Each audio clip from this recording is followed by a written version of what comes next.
السلام علیکم۔ اپنے چینل پہ ہم آپ کو خوش آمدید کہتے ہیں۔ خبر شامل کرتے ہیں مٹھی سے۔ سندھ حکومت کی جانب سے سرکٹ ہاؤس مٹھی میں عوامی مسائل کے حل کے لیے کھلی کچہری کا انعقاد کیا گیا، جس میں شکایات کے انبار لگ گئے۔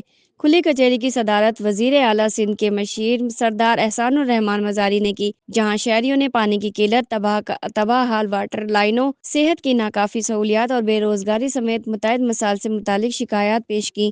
شہریوں نے بتایا کہ تھر پار کر کے مختلف علاقوں میں بنیادی سہولیات نہ ہونے کے باعث عوام شدید پریشانی کا شکار ہیں۔ مٹھی میں RO پلانٹ، صحت، رینیو اور منشیات کے پھیلاؤ سے متعلق معاملات بھی کھلی کچہری میں اٹھائے گئے۔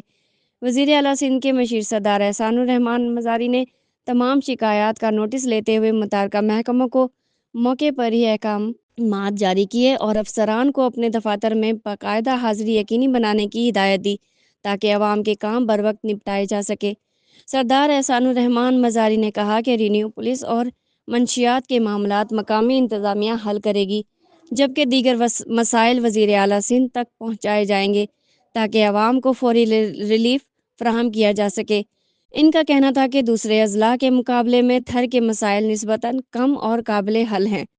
اگر آپ کو ہماری یہ ویڈیو اچھی لگے تو لائک کیجیے، شیئر کیجیے اور ہمارے چینل کو ضرور سبسکرائب کیجیے، تاکہ آنے والے تمام نوٹیفیکیشن آپ کو ملتی رہیں۔ شکریہ۔